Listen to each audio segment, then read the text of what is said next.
Hi beautiful people, wonderful people, I'm Dami, also known as Triple O, here on this channel. Thank you so much for clicking on this video and for even being interested in the thumbnail, in the title of the video. Thank you. If you're new here, I do design, travel and fashion content. If you're interested in any of those areas, make sure you click the big fat red button that says subscribe. It should be somewhere at the bottom of this video.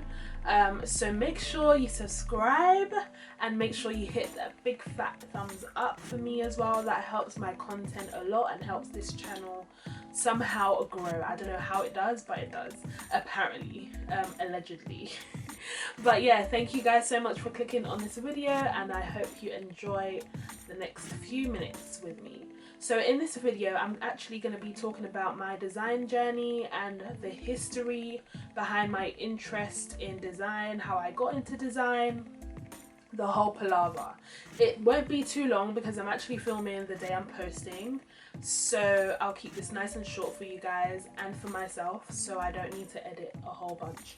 I'm gonna try and start being strategic when I'm filming these videos, so I'm not spending hours editing. But anyway, let's start with secondary school. So secondary school, also known as high school in America, was basically where it started. So secondary school, I was studying, you have to pick a few subjects to study. The compulsory ones are maths, English and science, and then you get to pick, I think it was four extra subjects. So what I picked was graphic products, PE and history. You had to pick either history or geography, and geography was just looking a bit long, even though history was long, but I just prefer to take history rather than geography. Yeah, history, and what was the other one that I took? Performing arts. So those are the four subjects that I took when I was in secondary school. Those are the four subjects that I took. So those four subjects, I took them for 2 years. The four extra subjects, I took them for 2 years for GCSE, and that's for year 10 and 11. So when I was studying graphic products, I loved my teacher. First of all, Miss Michaels. I don't know where you are, wherever you are in the world, if you come across this video, please send me an email or something. Let's reconnect, because you as my teacher, you was amazing. And I would just go to graphic products and just spend like time.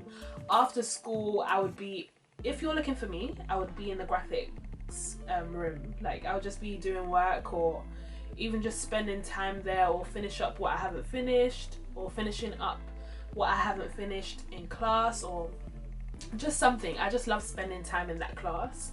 And yeah, so graphic products was a very like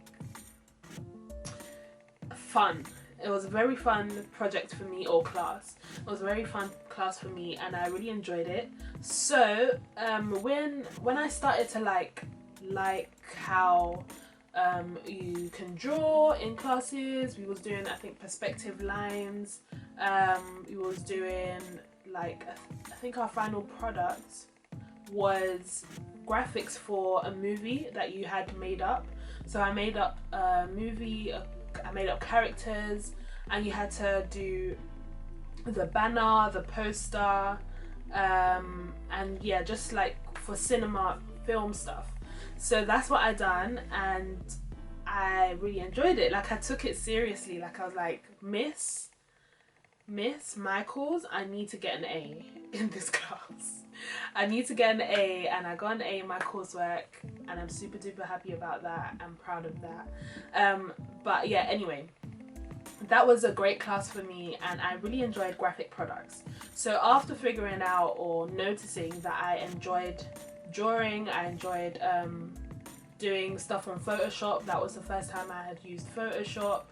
I was like, okay, maybe this is something that I can like do in sixth form or college. So sixth form, college is the same age group here in the UK, so you do that from when you're 16 to 18. Yeah, from when you're 16 to 18. So sixth form and college was where I basically took on graphic art. Graphic art was more like a combination of graphics and art, like a bit of fine art. So it's more about exploring or identifying artists that you could relate to or that you liked their stuff, their work, and then you would analyze their work and you would write an essay. We had a module that had an essay in there. I think that was for A2, so for the second year of college or sixth form. And then you had to obviously produce work, but there was a lot of research in that class. Like those 2 years, it was just basically research. You would hardly do any final outcomes, and most of your work was just research, and testing out and experimenting with materials, experimenting with colors. There wasn't much like final big pieces, big like, you know, outcomes like, for example, fine artists would do. So I still enjoyed the subject, but it was no, there's no but actually. No, there is a but. I think the but in there was just that I didn't get the grade that I wanted to get in sixth form for graphic art, especially considering the fact that I spent, honestly, I did not care about any other subject apart from performing arts, which I loved as well. But even that I would say 60-40 with graphic art and performing arts, because I was spending time on my graphics work and in the graphics class. Like, shout out to Miss Wren, she was amazing. But yeah, listen, I was spending hours in there, hours, minutes, the whole time I was spending in my graphics art class, and I really enjoyed the stuff that I was doing, I was working on. But it was a lot of research, a lot of research on different artists and different things that you was interested in. But yeah, so done graphic art, and I done performing arts, and I done, what's the other one that I done? Performing arts, graphic art, and something else. There was something else. Oh, product design. How can I forget that? Yes, I done product design. Shout out to, what's his name? Mr. Simiu. Mr. Simiu. Forgive me if you see this video, I'm sorry. But yeah, shout out to him. We had another teacher actually after for the second year. But I enjoyed that subject as well. I don't know how that flew out of my head, how I forgot to mention, how I forgot the name of that subject, but product design. Product design was another favorite of mine. I enjoyed that class. It was a lot. I think product design was a lot. It wasn't as enjoyable as graphics, graphic art, but it was still enjoyable. I liked it. There was exams in product design, so I done really well in those actually. But yeah, product design was fun, and you basically needed to create or invent a product that done something, that followed a few things, or that followed a brief. Basically, you had to make a brief for yourself. You had to basically design, manufacture, make the product yourself, figure out the materials. You had to learn materials, learn textile, learn texture, learn about sustainability, learn about the different plastics, timber, the whole thing. So product design, I think, helped me more in terms of theory, in terms of like technical work. So I had that balance with graphic art and product design, because there was like a more theoretical way of learning design, learning art, learning about how to manufacture, how to make, how to produce stuff. like and actually physically make the product, make the item.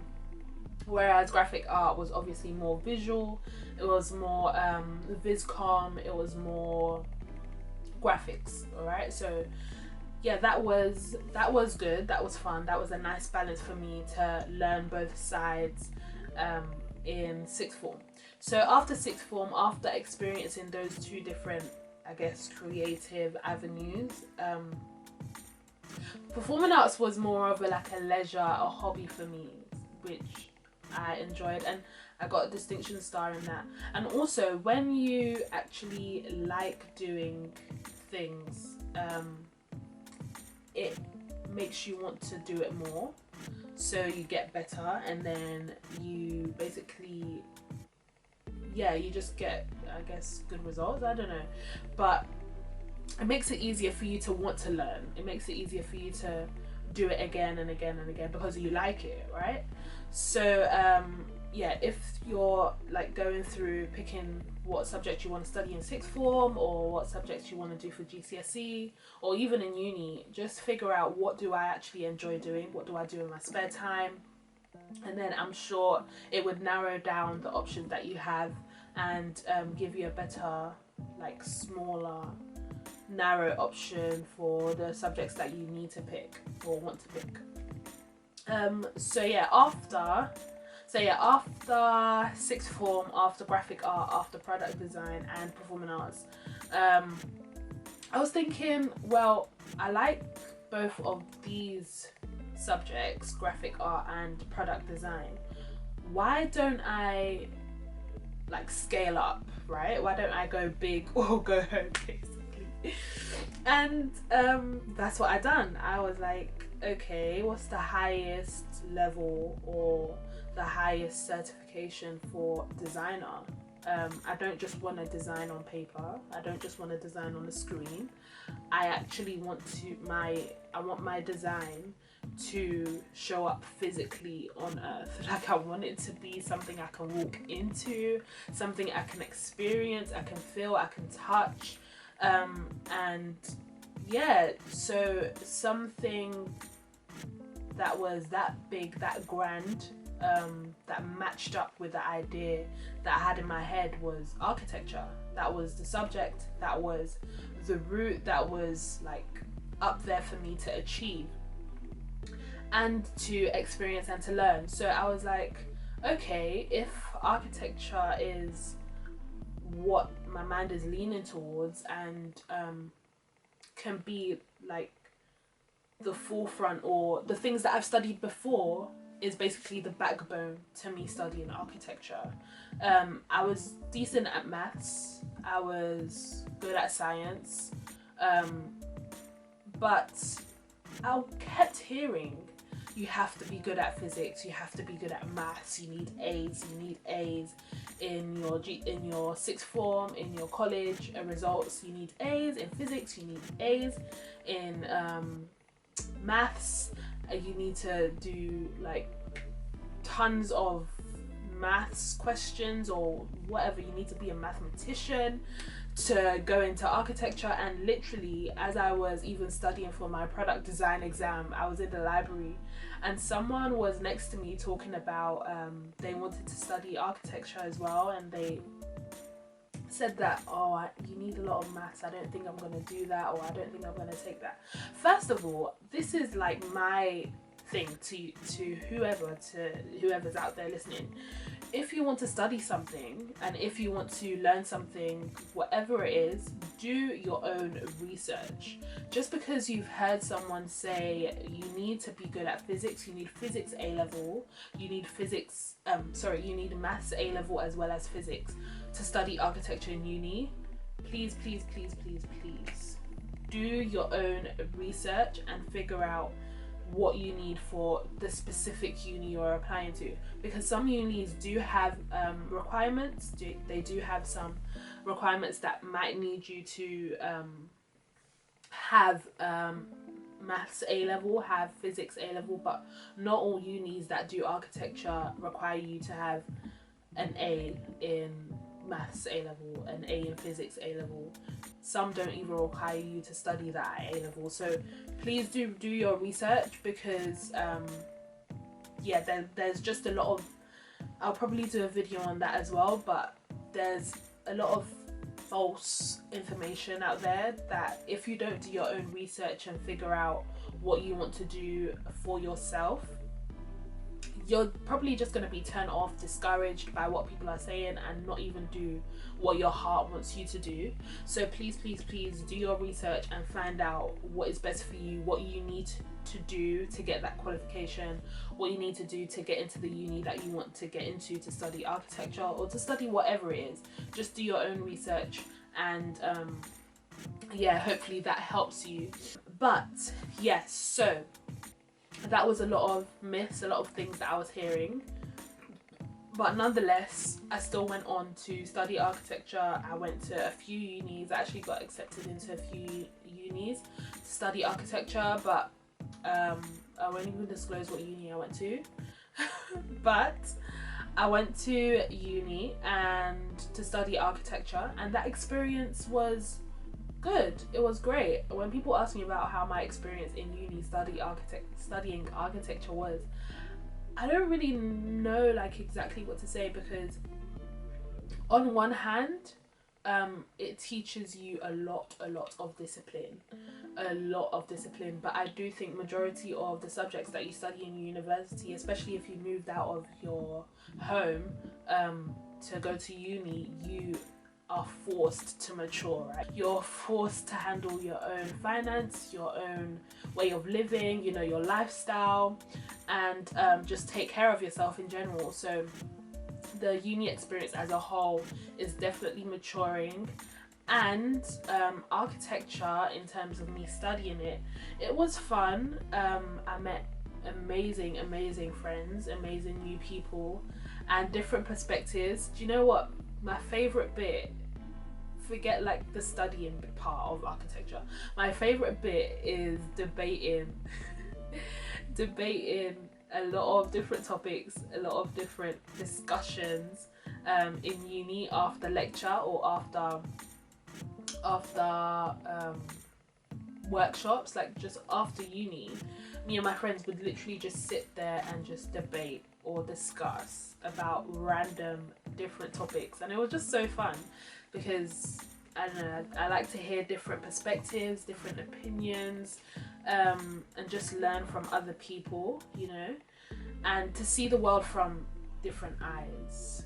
So yeah, that was a fun part of uni for me. But let's get back on track with architecture.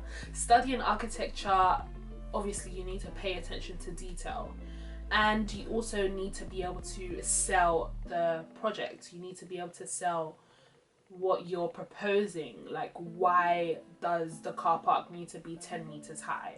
Why do you need to have this doorway? Why is it that material? Why, and why? Okay, that is the key question in architecture school.